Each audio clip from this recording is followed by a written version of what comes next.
black Mercedes eased through the late autumn streets of Harlem, its tinted windows reflecting the fading gold of a New York sunset. From inside, Steve Harvey watched the world blur by. Brownstones stacked like history books, street vendors laughing beneath rising plumes of steam, the same kind of rhythm and restlessness that had shaped him decades ago. His driver, Marcus, stole a glance through the rearview mirror. "You sure you don't want me to come in, Mr. Harvey?" he asked quietly. Steve shook his head, voice low but steady. "Nah, man. Some memories. You gotta face alone." The car stopped in front of 253 West 125th Street, the Apollo Theater. The marquee glowed against the dimming sky like a heartbeat. For a long moment, Steve didn't move. The last time he'd stood here as a nobody, he'd slept in his rusted Ford Tempo outside the city. Now, cameras and networks called him the king of comedy. But tonight, fame meant nothing. Tonight, he came as a pilgrim, returning to sacred ground. He stepped out, the chill of Harlem air wrapping around him like an old coat. A street musician nearby was playing a slow blues on a dented saxophone, and it felt like the city itself was whispering, "Welcome home, boy." Steve looked up at the glowing letters, Apollo, and exhaled a laugh that trembled at the edges. 40 years. He had stood behind those curtains terrified, clutching worn note cards, praying someone would laugh, and they had. It changed everything. Inside, the theater lobby smelled of old velvet, floor polish, and history. The receptionist, a young woman with curly hair and bright eyes, looked up from her desk. Her jaw fell open. "Mr. Harvey, oh my God, we weren't expecting." "Just visiting, sweetheart," Steve said gently. "This place changed my life. Mind if I look around?" "Of course. The main stage is empty right now if you'd like to see it." He smiled. "That's exactly where I need to be." He walked slowly through the corridors, his footsteps echoing against walls lined with black and white photos. Ella Fitzgerald, James Brown, Lauryn Hill, faces frozen mid-song, mid-laughter. Among them, he spotted a younger version of himself, thinner, eyes burning with something wild. For a moment, the weight of time pressed down on him. How many nights did I stand right there, thinking I'd never make it? The door to the backstage creaked as he pushed it open. The smell hit him instantly, a cocktail of sawdust, metal, and old dreams. Light bulbs flickered above dressing mirrors, and somewhere in the shadows, something clanked. He froze. Someone was still working back here. Out of the dimness, a man appeared, moving slowly, carrying a heavy coil of stage cable over one shoulder. His hair was white now, his back slightly bent, but there was precision in his every movement, the grace of someone who'd done this all his life. Steve stepped forward. "Excuse me, sir," he said kindly. "Didn't mean to interrupt." The old man squinted, adjusting his glasses. "Stage is closed right now, son. You here for a booking?" Steve smiled. "No, sir. Just visiting. I performed here a long time ago." "Lot of folks performed here," the man replied, setting down the cable with care. "This stage has seen history." He peered closer. "What year was that, you said?" "85. Amateur night." The man froze. Slowly, recognition dawned. "Lord have mercy. 1985. I was already here. Started in 1970. He leaned in, his brow furrowing. "Wait a minute. I know that face. You're Steve Harvey." Steve's grin widened. "Yes, sir. And you're Mr. Williams. I remember you." For a heartbeat, silence hung heavy between them. 40 years collapsing into one moment. Then the old man chuckled, shaking his head in disbelief. "Little Stevie. The skinny comedian who used to practice after hours when everyone else went home." Steve laughed. "Not so skinny anymore." Mr. Williams grabbed a stool for balance, still staring. "I watched you on Family Feud last night. Never thought I'd see you walk through these doors again." Instead of shaking hands, Steve stepped forward and embraced him. Careful, gentle, like hugging a memory. He could feel the man's ribs beneath the faded Apollo shirt. When they parted, tears glimmered in Mr. Williams's eyes. "Can't believe you're still here," Steve murmured. "Been 40 years. 43 next spring," the old man said proudly. Been keeping these lights on since before you were born. How old are you now? 90 last month. Steve blinked, stunned. 90, and still hauling cables. The thought hit him like a punch. You're still working backstage at 90? The man nodded slowly. Somebody's got to keep the curtain moving. Steve looked around the dim hall, the same cracked floorboards, the same smell of sweat and applause.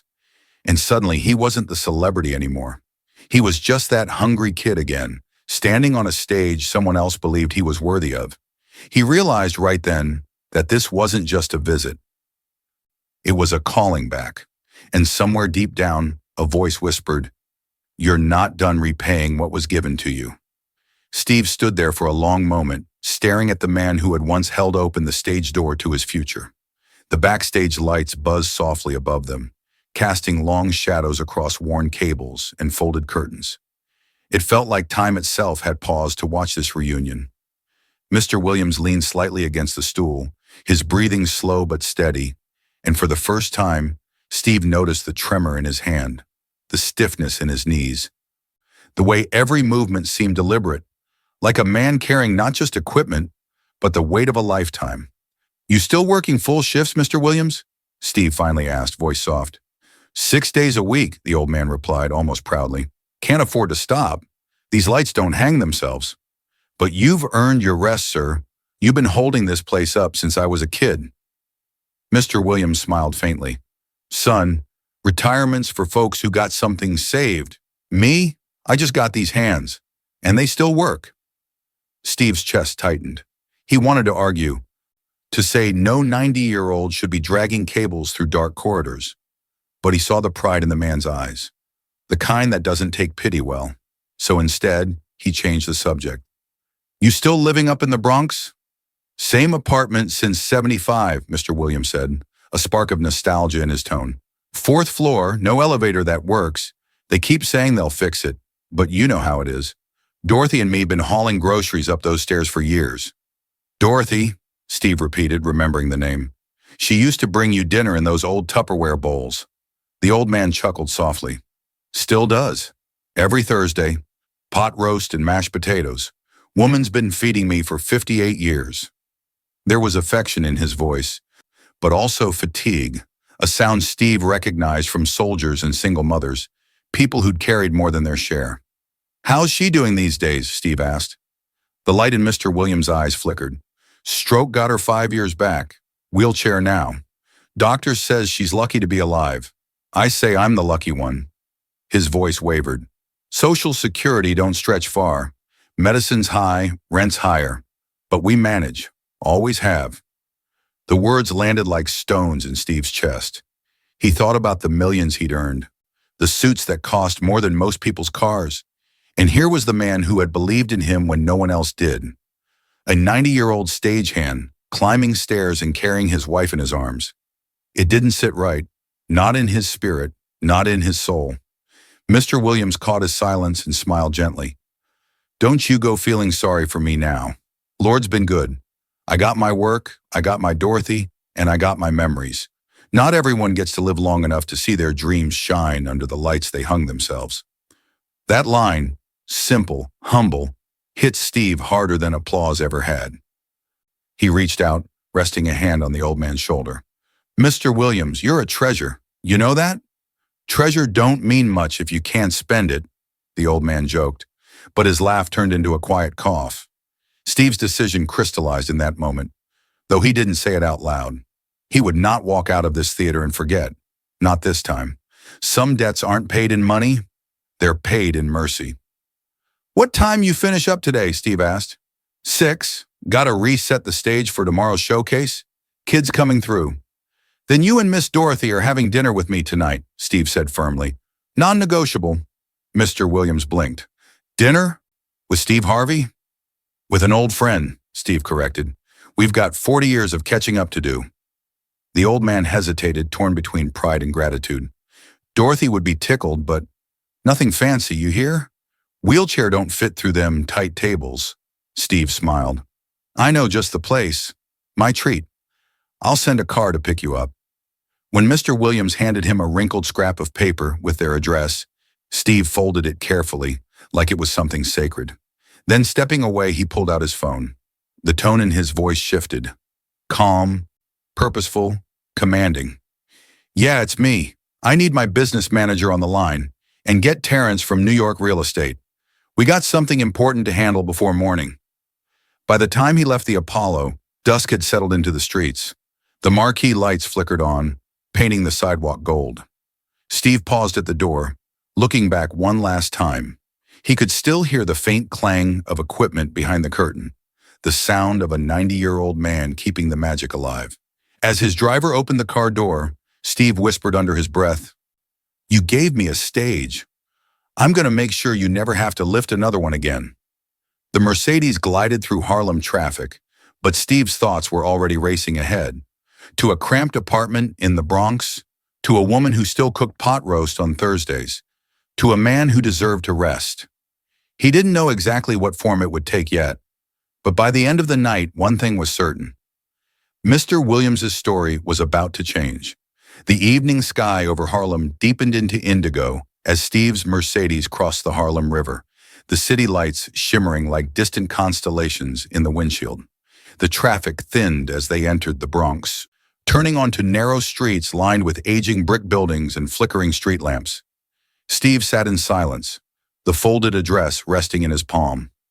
He had driven through neighborhoods like this before, back when he was broke and hungry, praying for one good break. Now he came not to chase a dream, but to repay one. When the car finally slowed to a stop, Steve looked out the window and felt his chest tighten. The building in front of him leaned slightly, its bricks darkened with decades of weather. Rust streaked the fire escapes, graffiti curled across the walls, and a crooked sign over the entrance read, "No loitering." The door hung on one hinge, but what caught Steve's eye was the paper tape beside it. Elevator out of order. He stepped out into the crisp night air, adjusting his coat. The narrow hallway smelled faintly of damp carpet and old radiator heat. He started climbing the stairs, his polished shoes echoing softly. By the third floor, he was breathing heavier than he liked to admit. 90 years old, he thought. He climbs this every day. By the fourth, his heart ached at the thought of Mr. Williams carrying Dorothy down these same steps. Again and again, because love gave him no other choice. At the door marked 4C, he paused, catching his breath. The sound of soft laughter came from inside. He knocked gently. The door opened almost immediately, and there stood Mr. Williams, freshly shaven, wearing a neatly pressed shirt and an old tie that shimmered faintly beneath the yellow bulb. His eyes widened at the sight of Steve standing in the hallway. "Well, look at that. Right on time. Dorothy, he's here." Inside, the apartment was tiny but spotless. Every corner seemed to glow with care. Family photos lined the shelves, smiling children in graduation gowns, old Polaroids of a young couple dancing, black and white snapshots of the Apollo. The furniture was worn but carefully arranged, the air warm with the scent of pot roast and cornbread. "Mr. Harvey," came a gentle voice from the kitchen. A moment later, a small woman in a wheelchair rolled into view. Her hair was silver, tied back with a simple ribbon, and her eyes sparkled with life. "Dorothy Williams," Steve said warmly, stepping forward to take her hand. "You look every bit as beautiful as I remember." She laughed, waving him off. "Oh, stop that nonsense. I'm just an old woman with a big mouth. But you look like television money," Steve chuckled. "Ma'am, I'm just the same broke boy who used to beg your husband for stage time." "Then come in, broke boy," she teased, "and sit down before my dinner gets cold." They gathered around a small table, plates steaming with food that tasted like love and memory. As they ate, Steve listened, really listened, as the couple shared pieces of their life. Dorothy had been a nurse for 35 years, working double shifts before her stroke. Mr. Williams had turned down easier jobs, staying at the Apollo because he loved seeing others succeed. Their son lived in Atlanta, their daughter in Philadelphia.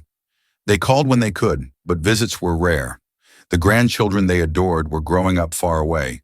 Steve noticed everything: how Dorothy had to angle her chair carefully just to reach her plate, how narrow the hallway was, how the bathroom door looked too small for the wheelchair to pass through. Every detail pressed into him like a quiet accusation. These were people who had given their lives to service, One healing bodies, the other building dreams. And this was how the world repaid them? After dinner, Dorothy insisted on serving pie, her laughter filling the room as Steve tried to help. "You just sit down, Mr. Fancy Suit," she scolded playfully. "You'll mess up my kitchen." He grinned but obeyed, watching her from the table. There was grace in her movements, even in the chair, even with the tremor in her hand. And he saw the same pride he'd seen in her husband. They didn't ask for pity, they didn't complain. They just carried on. When the plates were cleared, Dorothy rested her hands in her lap and looked at him. "You know, Stephen," she said softly, "Tommy never stopped talking about you. He said he knew you'd make it big. Said you had fire in your eyes." Steve met her gaze. "He gave me more than belief, ma'am. He gave me courage." She smiled. "Well, then maybe it's time the world showed him some of that back." Something shifted in him, a spark that flared into certainty. The laughter around the table faded into quiet resolve. This wasn't going to be just a dinner. It was going to be a beginning. As they said their goodbyes, Dorothy clasped his hand and whispered, "You keep doing good, Stephen. God always multiplies kindness." Down in the street, as Steve climbed back into the Mercedes, the city lights blurred through the windshield. He pulled out his phone and opened his notes app. A new entry glowed on the screen, Operation Williams. He typed slowly, methodically. Elevator, renovation, trust, medical care, foundation. Each word felt like a promise being written into destiny. And as the car rolled back toward Manhattan, Steve Harvey, comedian, host, man of millions, smiled quietly to himself. By morning, the world would still call him a celebrity, but tonight, in his heart, he'd remembered what it meant to be human. By dawn, Steve hadn't slept. His phone glowed beside a stack of handwritten notes, each one more ambitious than the last. He had called his business manager, his foundation director, even a trusted contractor in New York. "I don't want a donation," he'd said firmly. "I want a miracle." The plan was already in motion before the sun rose over the skyline. He wasn't doing this for publicity. No cameras, no headlines. This was between him and a man who once opened a stage door for a dreamer. That afternoon, Steve called the Apollo. When Mr. Williams answered, his voice was still cheerful, unaware of what was coming. "Mr. Williams, I've been thinking," Steve said casually. "I'm working on a documentary about the folks behind the scenes. People like you who make the magic happen. I want you and Miss Dorothy to be part of it." "A documentary about me?" The old man chuckled. "Son, nobody wants to hear about this wrinkled face." "You're wrong about that," Steve said. "Your story matters. I want to show the world what real dedication looks like. How about you and Miss Dorothy spend the weekend at a nice hotel while my crew sets up at your apartment? All expenses paid. Just a little break for you two." Mr. Williams hesitated, then laughed softly. "Dorothy's never stayed at no hotel. She'll think she's the queen of Harlem." "That's exactly what I want," Steve said warmly. "Pack a bag. I'll send a car Friday evening." What Mr. Williams didn't know was that there was no film crew, no cameras. The only lights that would shine were the ones being installed in A New Beginning. By Friday evening, as the Williams couple checked into a downtown Marriott, a convoy of trucks rolled into their Bronx neighborhood. Electricians, carpenters, plumbers, painters. Over 30 people stood ready. Steve arrived in a hoodie and ball cap, sleeves rolled up, eyes burning with purpose. "We got 1 week," he told the team. 7 days to make this place perfect. Money's not the issue. Heart is. Let's build something worthy of the people who built others." Work began immediately. Doorways were widened to fit Dorothy's wheelchair. The kitchen was gutted and rebuilt with lower counters and smooth surfaces she could reach. The cramped bathroom became a safe, accessible space with a roll-in shower. The cracked floors were replaced with gleaming wood. Fresh paint, new lighting, and a soft rug in the living room transformed the space from weary survival into warmth and dignity. As the weekend passed, word spread through the building. Neighbors peeked out, curious. One man said, "Mr. Williams helped my son get his first job at the Apollo." Another added, "He fixed my light switch once and refused to take a dime." Soon they were bringing sandwiches, tools, and stories. The whole community joined in. What began as Steve's private mission became a neighborhood symphony of gratitude. By midweek, the transformation was breathtaking. But Steve wasn't done. He called the building's landlord and paid, in full, for the elevator repairs, not just for Mr. Williams, but for every tenant. Then he met with his foundation director. "I want to establish something. The Williams Center," he said, "will support elderly theater workers across the country who can't afford to retire. Mr. Williams will be our advisor. Start with $3 million." On Friday, as golden afternoon light spilled across the Bronx, Steve stood outside the building, his heart thudding with anticipation. The elevator doors gleamed like new. The hall smelled of fresh paint and lemon polish. The neighbors gathered, whispering and smiling. Then the black Mercedes arrived. When Mr. and Mrs. Williams stepped out, their faces glowed with surprise. "Tommy," Dorothy gasped, "they fixed the door." "And is that the elevator?" he stammered, staring at it like a miracle made of steel. Steve met them with a grin. "Welcome home." They rode up together, the elevator humming gently. When Steve opened the door to apartment 4C, the couple froze. The space before them glowed with light and warmth.